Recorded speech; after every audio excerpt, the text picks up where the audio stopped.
a recording out to all of you and to those that couldn't make it tonight. Ask that you put your video on and mute yourself and silence any cell phones or anything else you have going on. Appreciate that.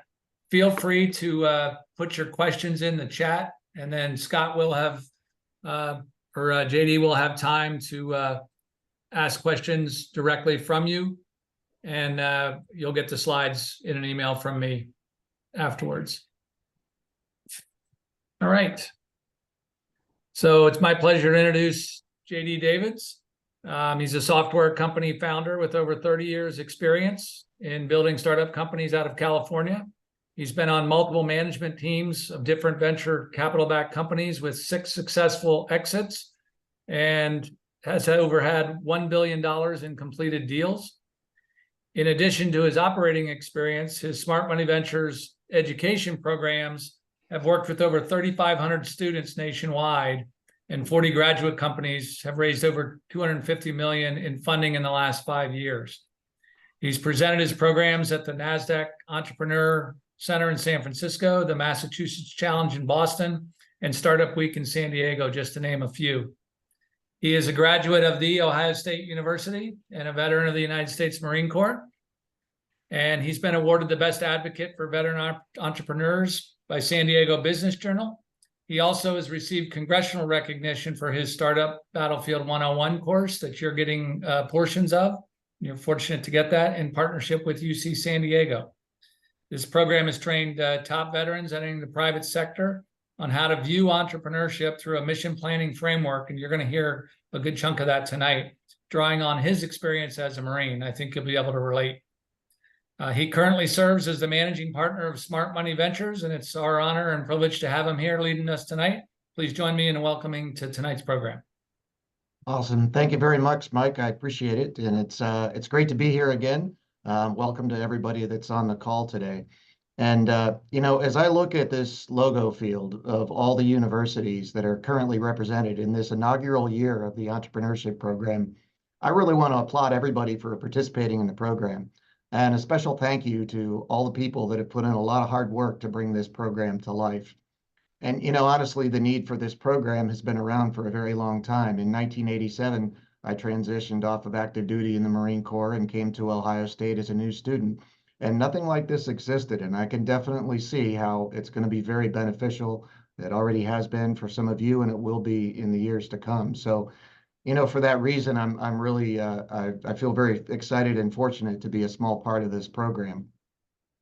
For tonight's program, I'd like to start with just a brief overview of what we looked at last time. In our first session, we demystified entrepreneurship in several ways. We first looked at the reasons why entrepreneurship is an attractive career pathway for people. And then we also were inspired by noting some highly successful entrepreneurs who happen to be veterans. The founder of FedEx, Fred Smith, is a veteran. The founder of Nike, Enterprise Rent-A-Car, GoDaddy, Sport Clips, even ID.me. Many of you have used this to log in to some of your VA benefits. And you might be surprised to know that the veteran who started it is a young guy who's actually raised over $400 million for that company already. And so the reason I share these is that some amazing companies were founded by veterans. And I hope this inspires you as you think about your career pathway, as well as the career pathway of others that you're walking with. We also looked at the journey of the entrepreneur, and we looked at different types of financing, different types of entrepreneurial pathways that you might consider. For example, you might be a small business owner and not really have any interest in raising money from outside investors. Or you may want to start a franchise. We have several people in the current cohort that have expressed an interest in that. You might want to start your own DoD contracting business. But the one area where I've spent most of my career is technology startups, and we call them investable STEM businesses because technology startups can come from any of the sciences or the engineering or mathematics or technology areas. And if this is your chosen path, I also want you to consider the option of potentially joining an existing startup team or starting your own. And one of the reasons that I encourage military people to consider that, or veterans to consider that, is because entrepreneurs are really good at coming up with fantastic ideas. And at the same time, one of the areas where most entrepreneurs can use a really good right-hand person is on the operations and execution side. The discipline and the execution that you learned in the military could potentially be very helpful as a chief operating officer for any rapidly growing technology company as well. We also looked at different sources of financing, including venture capital. But today we're going to talk about what it really means to be mission-focused and battle-ready, and how you can translate some of the skills and experiences that you had in the military into an entrepreneurial career. Most of our military experience probably looks something like this when it comes to mission focus. In a military setting, we have pretty clearly defined goals. We identify very specific targets.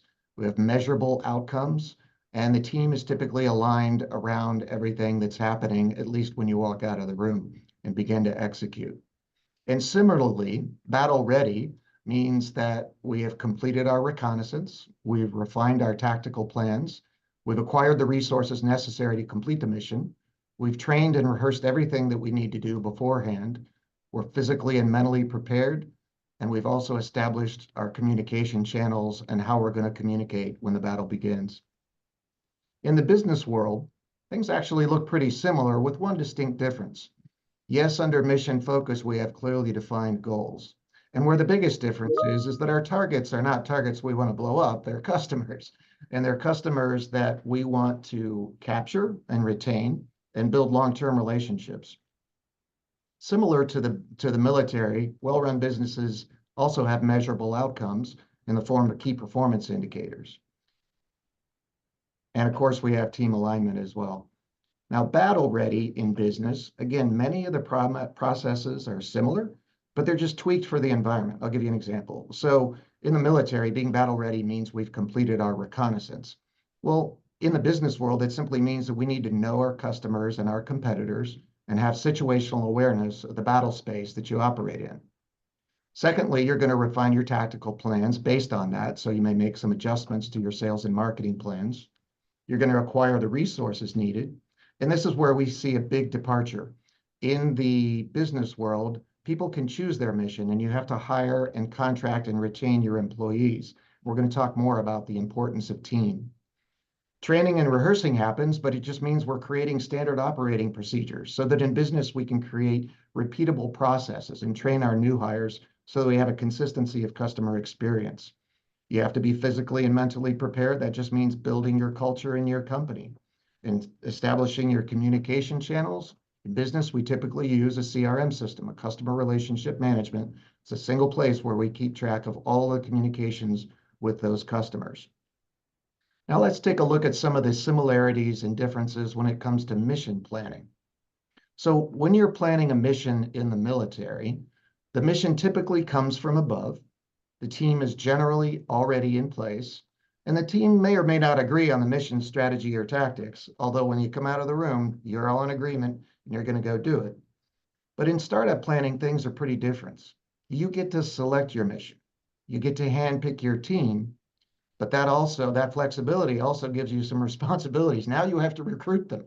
You have to sell them. You have to keep them engaged. And in this environment today, keeping your employees is just often as hard as it is to hire new ones.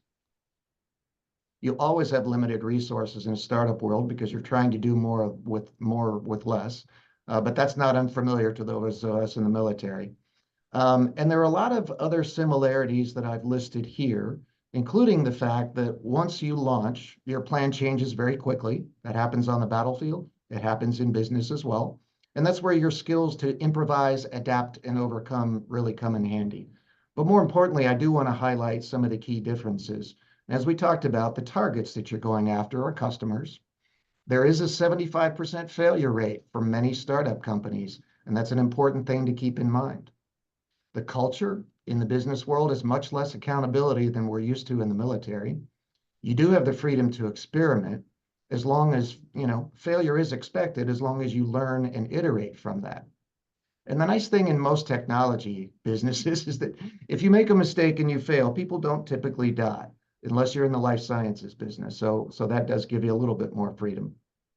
Although it can be chaotic, but we're not unfamiliar with that. And troop readiness really looks different. And we're going to talk about that in terms of building your culture and your values in your company. So now let's take a look at some of the tools that we use for strategic planning. So in the military, these are just a few of the strategic planning tools that we could choose from, but I've just listed a few here and we'll look at a couple of examples. This is the military decision-making process. This is mapped out in great detail, and we're not going to go into it, but we will send out the slides afterwards. And I just wanted to show you that there's this framework that we use, and there's a lot of parallels that we can use as well. Now, for the Marines, we used a planning framework called BAMSIS, which incorporates fresh information from a reconnaissance to quickly inform and adapt our plans on the fly.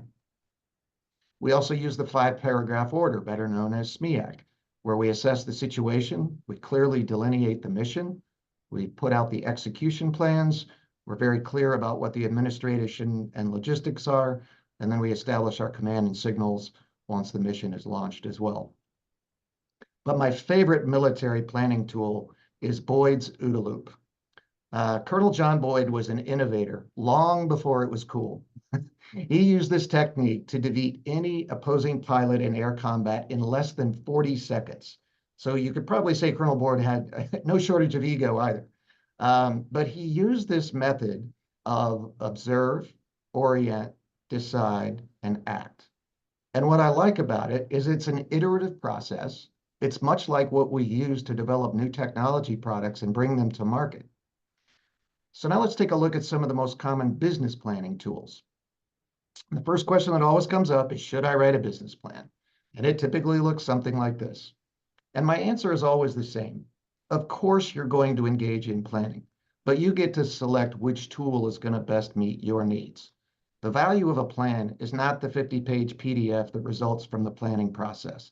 Very few people actually read business plans. I personally believe that the value is in the process itself. And what I mean by that is that business planning forces the leadership team to ask themselves the hard questions about how you're going to execute the vision.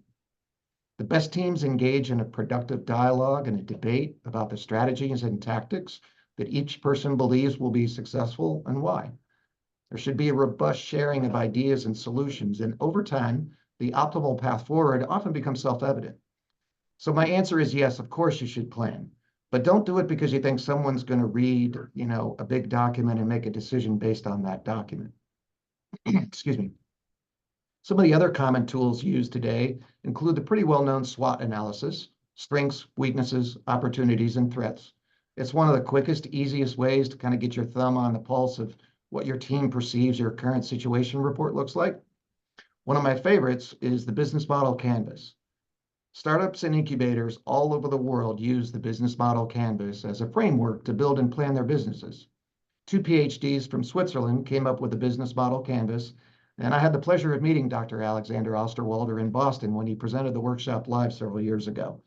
And the business model on one page is able to break down the key activities, the resources, the costs, revenues of your entire business on one page. We can follow up later and give you some links and resources with more detail about all of these tools, but I just wanted to give you a quick overview of some of the most popular ones out there. The next one is called EOS, or the Entrepreneur Operating System. It breaks down your business into 6 pillars and it provides a framework to map it all on 2 pages. The first page outlines your core values and core focus and your 10-year target. I like to call that defining what success looks like so that you can reverse engineer your own success. And then you outline the 3 uniques, your marketing strategy, and a 3-year plan where you get a little bit more concrete and working backwards. Page 2 shows your 1-year plan, the big rocks by calendar quarter, the list of issues that you think you're going to bump into or the obstacles that you're likely to encounter. And this EOS method is outlined in one of my favorite business books called Traction by Gino Wickman. And the theme is to get a grip on your business and manage it instead of letting the business manage you, which sometimes happens if you haven't done your planning and your team is not all singing from the same sheet of music.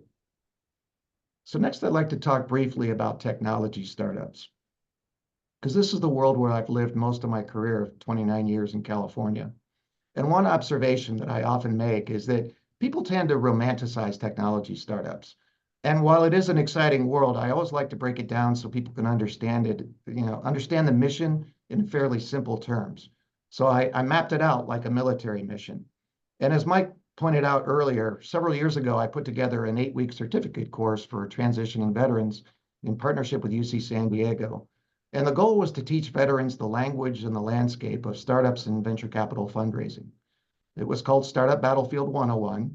And I just want to share the mission map that we use to explain technology startups to people that were primarily career military people coming out. So the first thing we need for a mission is good code name. So we'll just call it NewCo Launch because that's what we're doing. We're launching a new company. Our mission objectives include launching our product, which could be a physical product in an Amazon store, or it could be a software product on the App Store. Whatever it is, we need to sell about 1 million of them. And there should be revenue attached. So let's just call it $10 a unit. So we ship 1 million units in the first few years. We collect 10 million in revenues. We create some jobs along the way. And then if we're successful, we'll probably get an offer to buy our company and provide our investors and our team members with a nice return on investment. The whole process takes about 3 to 5 years, but it often does take more time and money than originally anticipated. But that's the whole mission in a nutshell. Now, of course, you're going to need resources in order to make all that happen. So we're going to need a founding team. They're going to have to quit their jobs, so we're going to have to raise enough money to be able to, for them to do that. We probably need a couple of software engineers and a sales rep. And we'll need some cash to get things launched. So we'll be raising, 1 to 3 million from investors.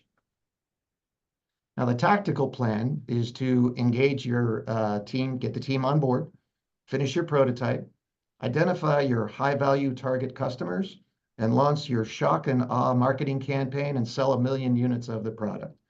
And if we get all that done and we successfully sell the company, we'll meet at the rally point and celebrate the $100 million sale of the company. So that's a high-level summary of the mission of most rapid growth technology-based startups. But the most important thing for you is really to decide which pathway you want to take. So here are some of those entrepreneurial pathways that we looked at last time. And they each have their pros and cons, and you get to choose your path. I often say life is yours to customize. But the one thing that I do recommend, regardless of what path you choose, is to engage some mentors to help you along the way. And keep in mind, business is a team sport, just like military is a team sport. You don't have to know everything to be an entrepreneur, but you do need to build a team of people who can give you good advice and help you avoid rookie mistakes that we've all made. And I like to say that you need a table of support. And what I mean by that is, if you're going to build your own business and you want to give yourself the best chance of success, you need a table of support of people with experience that can mentor you through the process. I encourage you to consider finding a business mentor, somebody in your field of business that has been there and done that and already been successful. And I don't mean just any business mentor. I mean somebody that's already done and walked the pathway that you want to go down. You should probably have somebody in your camp that knows a lot about finances more than you. Not somebody that you necessarily pay a lot of money to, but somebody that can give you advice and help you avoid some of the potholes out there along the way and make good decisions financially and put together your financial plans. You're probably going to need somebody that can give you advice on the legal front. When should you file for a patent? When should you incorporate? What kind of things? Again, you don't need to go spend money and put anybody on retainer. You need to go find mentors that are willing to give you answers and advice before you actually get rolling. And it's also important, critically important, if you do not have a sales and marketing background and you have not successfully sold 1 million units of that product or whatever it is that you're trying to sell, go find somebody who has and get them in the boat with you as an advisor. And they will save you so much time and money, it won't even be funny. Now, you can obviously mix and match the type of experts that you need, but the point is that you don't have to figure it all out yourself.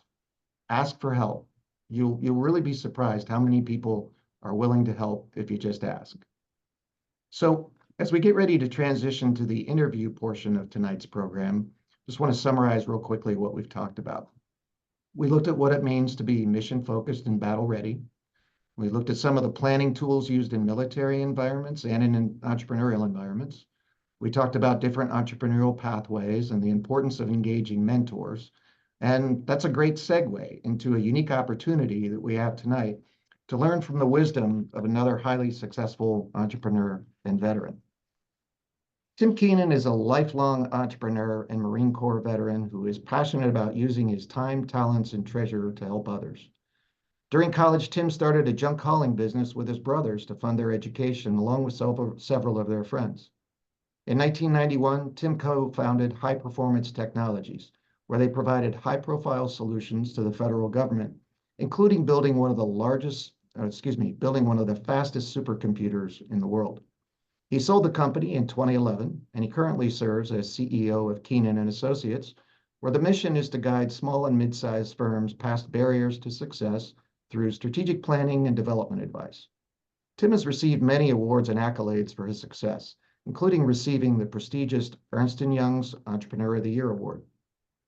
Tim and his wife, Kathleen, created the Keenan Family Foundation to develop and support young entrepreneurs and those who aspire to be entrepreneurs. They established 2 entrepreneurship centers, one at The Ohio State University and one at Lemoyne College in New York. These generous donations created centers that foster a culture of entrepreneurship with programs that educate, encourage, and support founders as they develop new ventures. Tim is a key supporter of the National Veterans Leadership Foundation, and we're fortunate to have the opportunity to learn from him and his life experiences. Tim, thank you for joining us today. Well, thank you. And the theme for today's session is mission-focused and battle-ready. So to kick off the question and answer session, can you share what that means to you and how your life experiences in the military have shaped your approach to being an entrepreneur and building businesses? Well, if anything in the military, you learn flexibility because you laid out a very, organized planning process. And we all know as soon as your boots hit the ground, the plan's over, because you're going to have to be flexible and fix something because something's not going to go right. When I first deployed with the Marine Corps, they sent me to Panama, and we were setting up for the Just Cause initiative, which is, counter-narcotics thing. And frankly, pretty much everything went wrong with every piece of equipment they gave us. They gave us stuff that was, tested in Fort Huachuca, Arizona, and then they deployed it to the jungles of Panama. And it actually put something in my head at the time of I wanted that not to happen to anybody else, because it did put my Marines in harm's way, and I didn't like that very much. So that's where I got the bug to come out of the Marine Corps into the government contracting space, because I wanted to build systems that actually helped warfighters, not hindered them. Absolutely. I did some research, and one of the things that I know we touched on earlier on the EOS was the core values of the company. And I know that you feel strongly about having 5 core values, so much so that it's almost equally important. Well, it is equally important to defining the mission. Talk a little bit about that. Well, you mentioned it earlier that, one of your major jobs as a entrepreneur is to build and keep your team, and it's the end keep part. Well, when you're out there and you're trying to convince someone to join your team, in the Marine Corps, it was kind of easy, right? We're 200 plus years of tradition, and if you have that bug, it's easy to join the Marine Corps. I mean, my father was a Marine, I was a Marine, that was easy. But when you start a business, your core values are what people are joining, because you haven't built up the business base yet. You haven't started that journey in earnest. So you have to have the core values are what tells that person what are they joining. And if they can look at those and actually you can come across as honestly deploying them, when I teach an entrepreneur class, I ask people, if a company told you they were into respect, integrity, commitment, and excellence, those are their core values, would you join that company? And universally, people with their hands said, absolutely. And I said, yeah, those were Enron's values. So your core values can't be non-actionable. You have to show how in your policies and procedures you make them alive. And then I can commit to the company. If I wanted to join you, I could see that and join that team. And then, frankly, it's your job as a leader to make sure those core values live throughout the life cycle of the company. You can change, mission, you can change purpose, but you can't change values, because they're either true or they're not. And your employees will smell a rat faster than you can shake a stick, because I've been in companies that I thought were one thing and I resigned the next day because they were not living core values. They were doing things at the head shed that didn't mesh with what I was preaching to customers.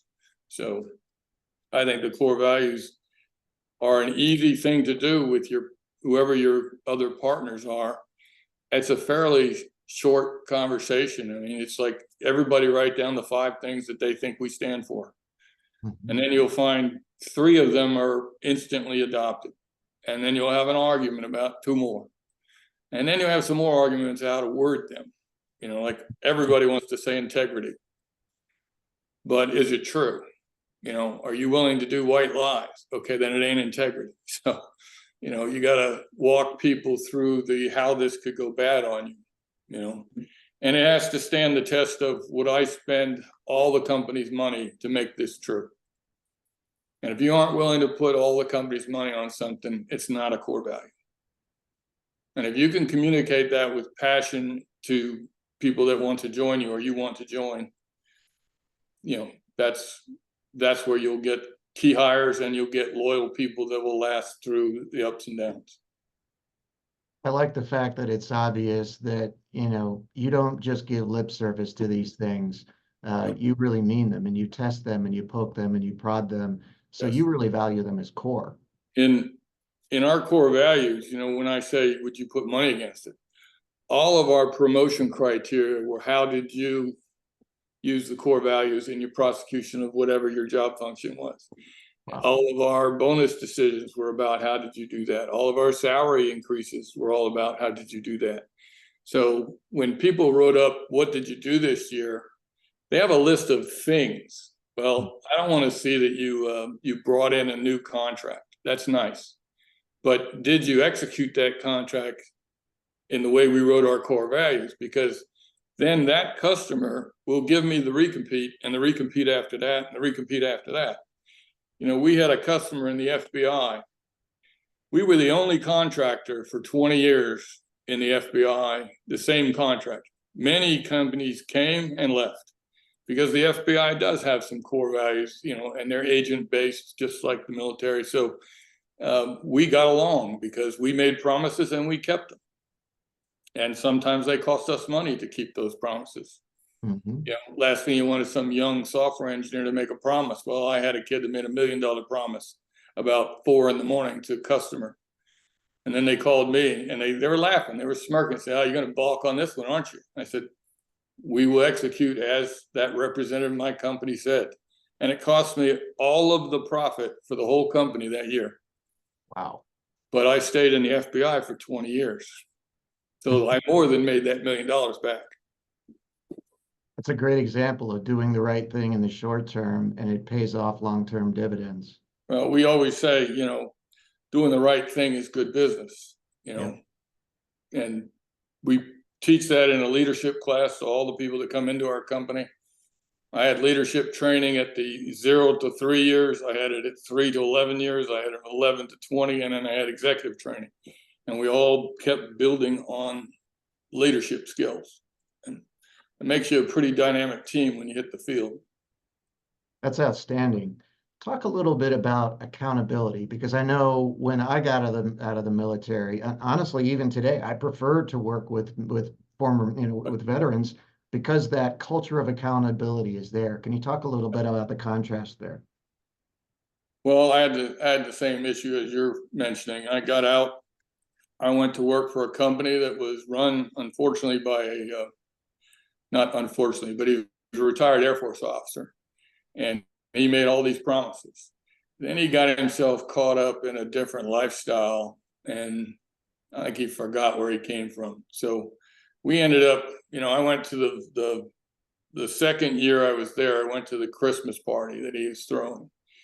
And he, as a reward for a good job that year, I got invited up to the president's suite. And there's a pile of cocaine on the table, and there's alcohol to the young people. It was like, I resigned the next morning. Wow. And he said, why you resigned? And it was just a party. And I said, it was illegal. It's against my values.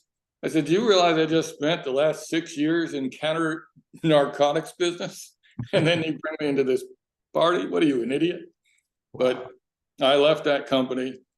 And then I interviewed presidents. Like I would go in and I'm going in for project manager jobs. And I would say, well, it's nice talking to you, vice president, but I need to talk to your CEO. They said, well, that's just not done. I said, well, then just can't hire me. I'm going to interview them. And I did. They would start doing their, what do you want to do in 5? What do you want to do? All those crappy interview questions. And I would start interviewing them about their ethics and about their core values and how they could prove to me they were true. Mm-hmm. And then I did find a company that I could stand. Now, they didn't have the same accountability levels. And I think, we're dealing with people's lives. So in the military, you get hyper-focused. Sometimes you get into a business and you have A players and B players and C players. Mm-hmm. Well, the C players they're just collecting a paycheck. The B players do what they're told 8 to 5 and then walk out the door. Yeah. And the A players are the ones there all night writing the proposals and really doing what needs to be done in the company. So you gotta adjust to the fact that, in my units anyway, I didn't have any C players, because the C player is going to get me killed. Right. So we didn't have C players. We kind of exited those guys pretty fast, but Right. that's how, it's a big difference, but you got to get flexible with the reality of a civilian workforce.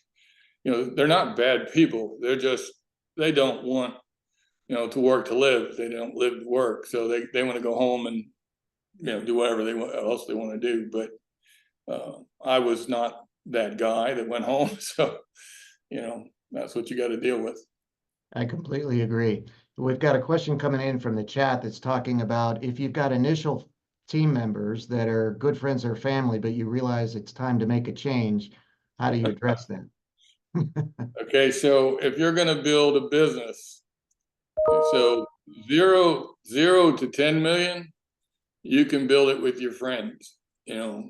At 10 million, you become a corporation and you have to exit anybody that's not on board with the azimuth. I have fired, pretty much my entire starting team. There were 3 founders and 5 other people. All 5 of those people left before 10 million. Somebody that joins a $10 million company wants to know everybody's name. They want to know your kid's name. They want to know your spouse's name. They want to have this family thing. And you do at 10, that size, you are saying we're a family and all that.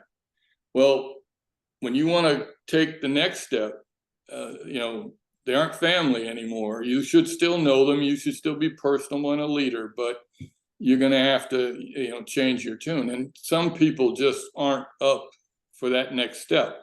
And it's not that they're not good people. It's that they want to work in a small environment.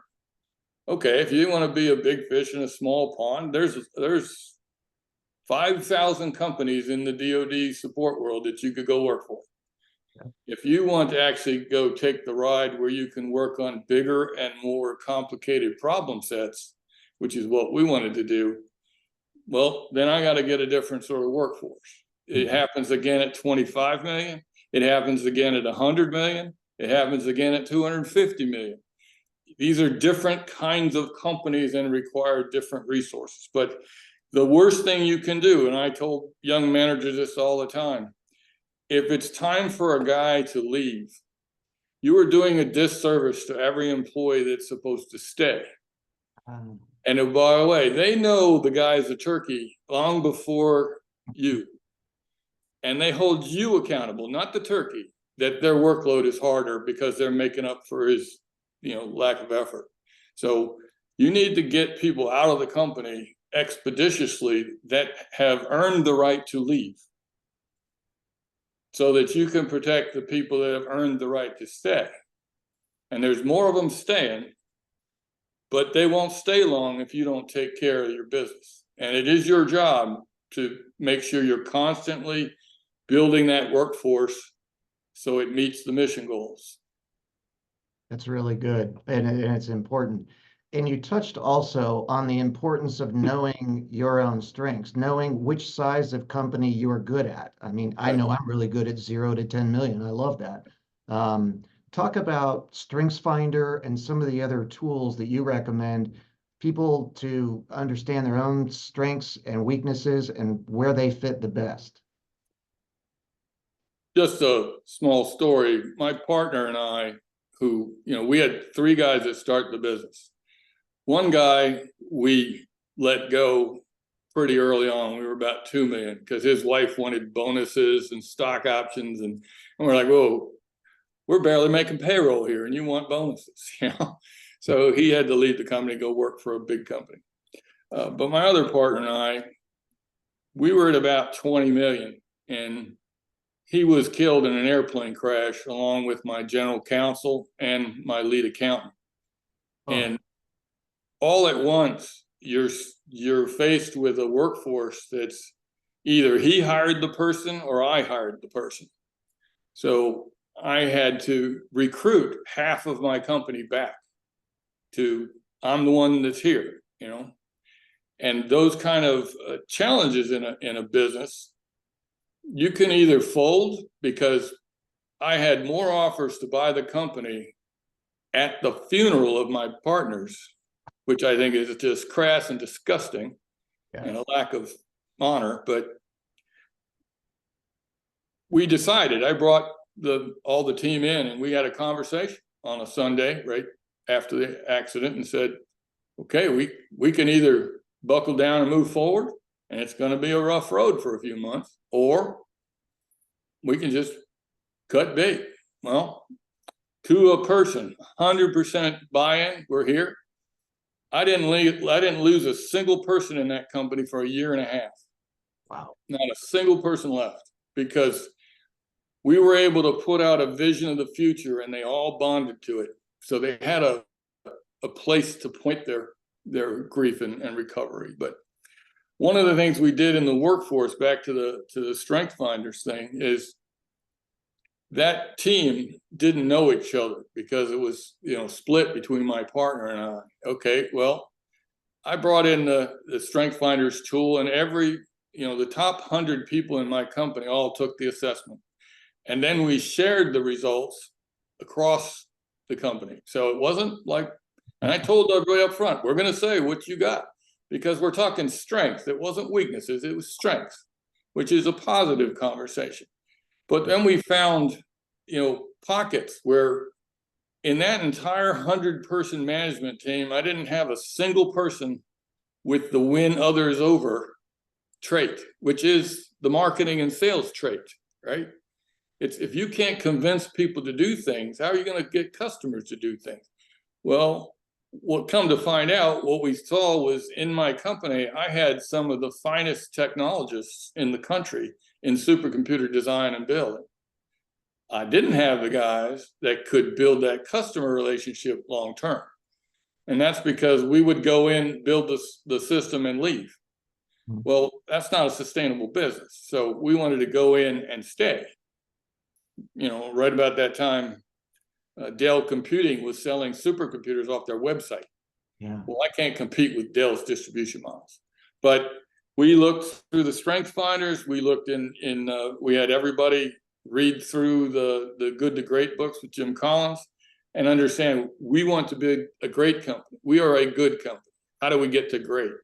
And then we had 3 offsites that went, all project managers and above, all directors and above, and all vice presidents and above. And basically that's the strategic planning process. But it starts by talking to the project managers, because they're the ones on the ground with the customers.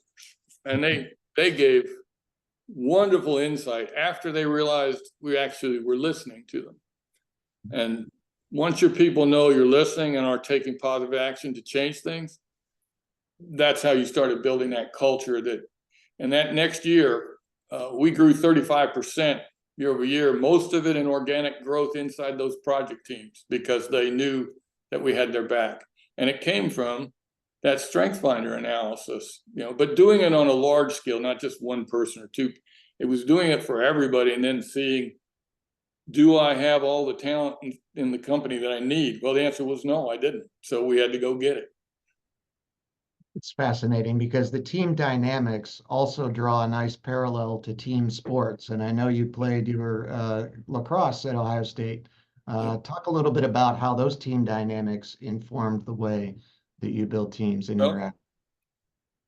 I came to Ohio State to play for Woody Hayes. He recruited me out of Philadelphia, and that unfortunately was his last year of coaching. And I can tell you, he hit me harder in practice that week than any Clemson guy got hit. But but he taught military history as a tenured professor at Ohio State. And when I was a freshman, he was going on and on in the whiteboard. Back we still had chalkboards, not anything digital, but he would be drawing up plays and he'd be talking about flanking maneuvers and how do we mass our forces and all this other stuff. And most of the freshmen are looking and going, what the hell is he talking about?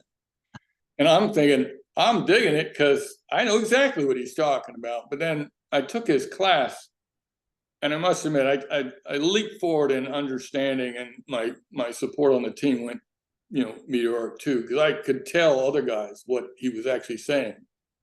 But when he got let go as football coach, he took me and two other guys, also veterans, by the way, and walked us over to this field on West Campus and said, let's watch a game together.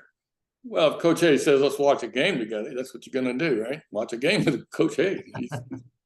I just adore the guy, and it was a lacrosse game, which none of us had ever seen a lacrosse stick in our lives. We were city kids. We didn't know anything about that.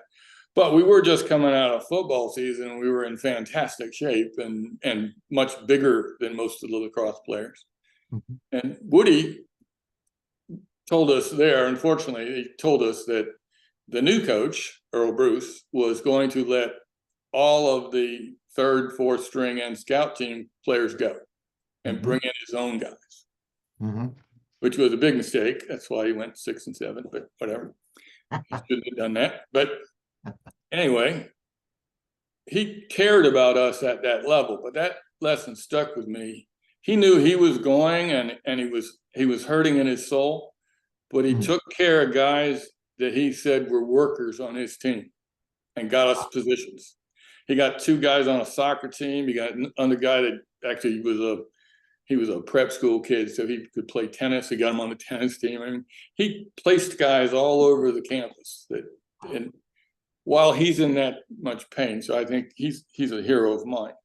But on the lacrosse team, it is like small team dynamic, which we are taught in the Marine Corps, especially. We're taught small team leadership, like if your captain goes down, lieutenant takes over, lieutenant goes down, sergeant takes, sergeant gets down, corporal takes over, corporal takes, all the way down to if I got a VFC, he could actually run the unit, So that kind of training stuck with me in the military. And then when I got out, I started training, leaders at the 0 year, when they first came out of college, and reminding them that they have leadership skills, they just don't know it. They've run business builder clubs. They've been the chess team captain. They've been captain of their various sports. They have leadership skills. They just don't know what to call them, and they don't know how to develop them. So we built an infrastructure for that, and I mirrored it off what the Marine Corps taught me. But I took out a few things, like lethality. I took that one out. I took kill ratio out. Those things weren't appropriate. But we get them to understand lethality is not that. It's success rate. It's success rate on bids. So in the government contracting world, if you bid a contract, that's how you get your business. About a 35% win rate is kind of normal. We were up at 75%. So, and that was trained into them on how to write proposals, how to talk to customers, how to hear what the mission is. So it's interesting because when you think about training and preparation for the battlefield, it's easy to underestimate the amount of training and onboarding and repetition there is for standard operating procedures to get the flywheel spinning. Right. Well, your orientation is where you start. You give them the language of the company. Then you put them into the various training classes for just the basic stuff. And in my industry and the technology, and you're well aware of this, that if you aren't training your people, then they're leaving. Because if you aren't building their resume every week, they're going to be asking, why am I working for you? Because their resume is their livelihood. And that's the more things they know, the better they go. I have many friends of mine in other companies that don't want to train people because then they'll quit. And I said, no, you got that backwards. They're going to quit because you're not training them. Right. Then they're going to come work for me. So, Exactly. Well, we're going to take some questions from the audience now. And if you have others, please feel free to put them in the chat. Let's see. We already talked about changing the team. Gage was wondering, is there an average time that a venture has been active before you joined? No. If you're brand new, like have 0 years of experience, you probably aren't going to be joining a startup team right off. You're going to wait till they have some standard operating procedures and some infrastructure. That's what you're talking about. When they're at say 25 people, they may start be looking for junior personnel. If you're a more experienced person, then as soon as they get their first sets of contracts, they're going to need people to manage them in the field, and that's when they start understanding that the execution piece. Early on, they don't remember that the execution piece is the most important piece. They're more interested in the idea and where they're going. But I don't think there's a standard time to join. But I call that entrepreneurship. And you can go into a very large firm, and almost every firm I know, like at Ohio State, I work out of the Fisher School of Business, and they're always getting contracts from very large companies to how do you help us become innovative?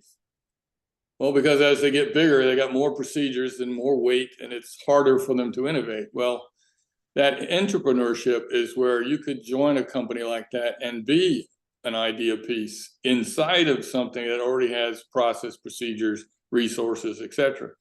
Well, but then don't join just any company. Join a company in the industry you're interested in. And then you get to learn, what are the rules and regulations in this industry? That's the factual, easy stuff. And what are the unwritten rules and regulations in that industry? The unwritten rules generally come with some gray hair. And that's why you want to go into a company that's successful at it and see, what is it about this industry? And then when you start a business, if you do, you'll have so much more knowledge. And frankly, you might even meet a couple of people that might be on your mentor board or your advisory board, or will just help you out just because they're in the industry. When I started my business in the government business, you need a lot of papers. We need teaming agreements. You need subcontractor agreements. You need all these legal documents. Well, I didn't have money for a lawyer. So I called a friend of mine, and they gave me a disc over a beer, and it was all the boilerplate of every contract document I could want. And then all I just did is global replace and delete their name with my name, There you go. Well, friends will do that, and it's not a big deal because it's just boilerplate documents, but it advances you so far down the line. But yeah, I would join, a business, and that's what I did. I joined businesses in the areas I wanted to have knowledge, and I learned a lot. Even from the company I wasn't too pleased with, I learned a lot. But that's my advice there. Yeah, no, that's good. And one of the other questions was, who were some of your mentors and how would you suggest scouting them? I know you mentioned Woody Hayes. Yeah. Woody Hayes was, I wouldn't say he's a mentor. He basically held my face mask and shook my head around a lot. I just admired him. My mentors, I had a retired Marine Lieutenant Colonel was one of my first bosses, and he would always say, he says, Tim, you're just outstanding at execution. You're really getting things done, but man, you better understand, you got to take care of the troops. You can't not take care of the troops. There's rule 1, rule 2, and rule 3. And he showed me various times when he thought I wasn't taking care of the troops. I thought I was, but he pointed it out that I was getting too focused on growing the team instead of the team that I had. Yep, he was right. I had to circle back and fix that part of my leadership skills.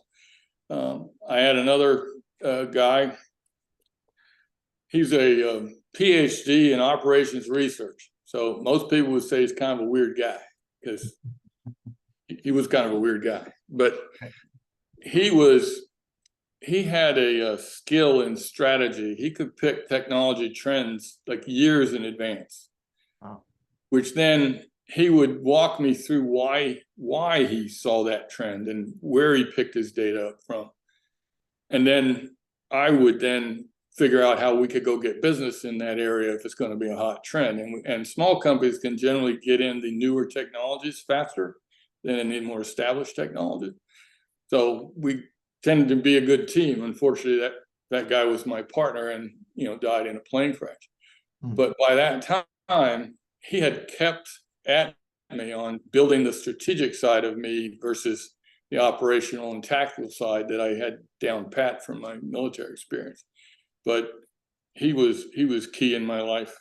And I would say the last one was a woman in business that back in the day, I'm kind of older than most of you, but women in this business were rare in the executive ranks. And she was a hard ass. And she fought her way and just purely on grit. And I don't know if any of you know who Grace Hopper is, but Grace Hopper is considered the mother of all programming. She came out of the Navy, admiral in the Navy, but I was assigned to her in a command and control environment, and she was just brilliant. But she had time for young whippersnappers, and if you were a general or if you were a second lieutenant, she would spend time with you. So I just thought she was outstanding to work for because she did have that people thing, which between my first boss and her, I really developed how do you build teams, because teams will get anything done for you if they think you have their backs. I agree. The next question is from Jennifer, primarily focused on work-life balance. Well, you got to decide what works for you first. So in my case, I had 3 young children. I started the business when my first son was born. I had a daughter a year and a half later, another son a year and a half later. So I have 3 young kids. Well, they didn't want to talk to me in the morning.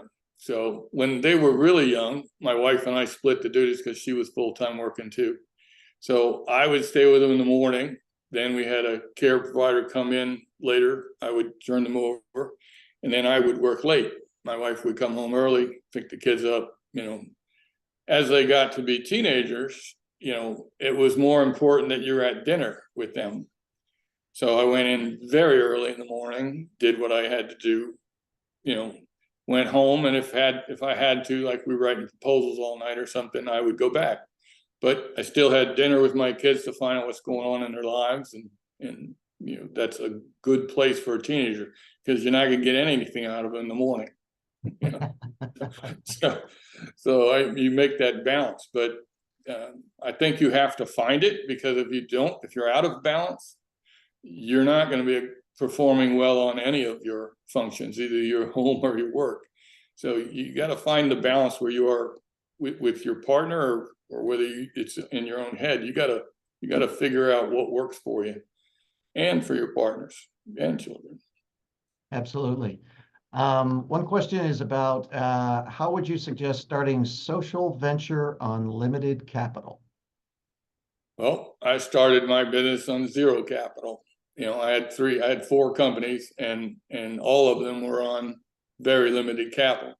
The one I started in college was I bought a milk truck from Westerville Dairies because they had stopped doing home delivery, and they had all these milk trucks parked on their property, which are just a liability from their perspective. Well, I bought a milk truck, cut the back of it off, made it into a dump truck. because it has double axle and can hold a lot of weight. And that was $25 for that truck, another 10 for a battery, and about $5 for fixing some hoses and stuff, but that got it running. So $25 started that business, and that business paid for my education, my brother's education, my sister's education. So, we got 3 people paid, and plus the people that worked with us also got enough money. So we did well, and our stated goal was to get a degree. We didn't have, none of us came from any money. So we were either going to have to leave school or do that. Well, we did that, but it was unlimited capital. My second business was in a lot of NASA high-end engineering work. And that was, they brought me on board to be their first project manager out of the Marines. So it was like they needed somebody that even understood how to do planning, And that was before we had any of these tools like Microsoft Project or anything. I had to do it manually, but they didn't think that way. So they brought me in for that. And, they gave me a piece, and, that you can do stuff on limited resources. And social ventures, there's ways to get money out there that are unique. There's an awful lot of foundations out there that over the last couple of years, because of COVID, they weren't able to go out and find places to employ the money. So, and they have to employ 5% a year, for tax purposes.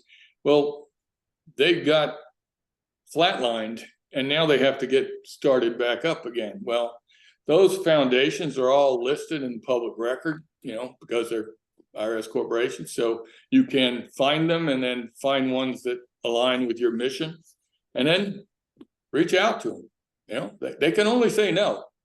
Right. They might actually say yes. Absolutely.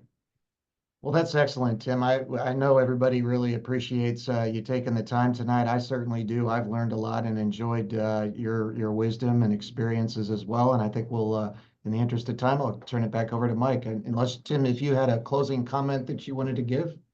No, one advantage that you have over anybody, if you've served in the military, is you are a flexible planner in high stress environment. A lot of people are hard pressed in a stressed environment, and we're trained in it.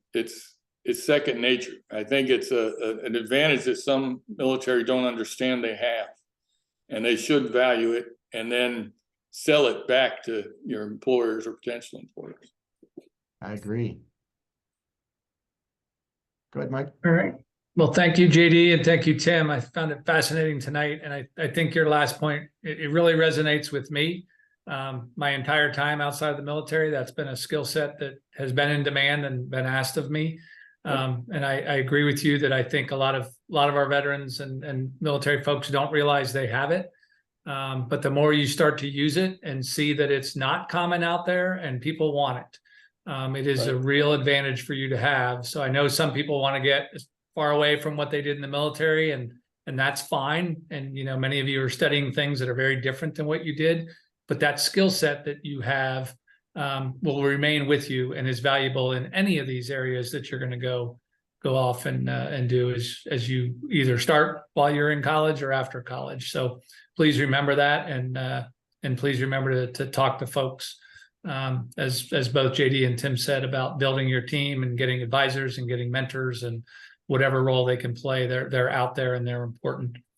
I want to thank everybody for coming tonight. I will get a copy of the slides and the recording out to everyone.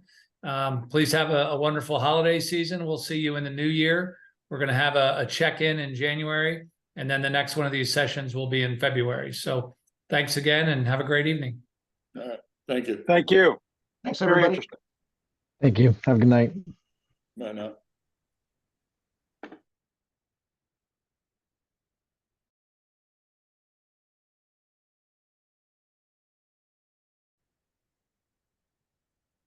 Well, that was great. Thank you, Mike.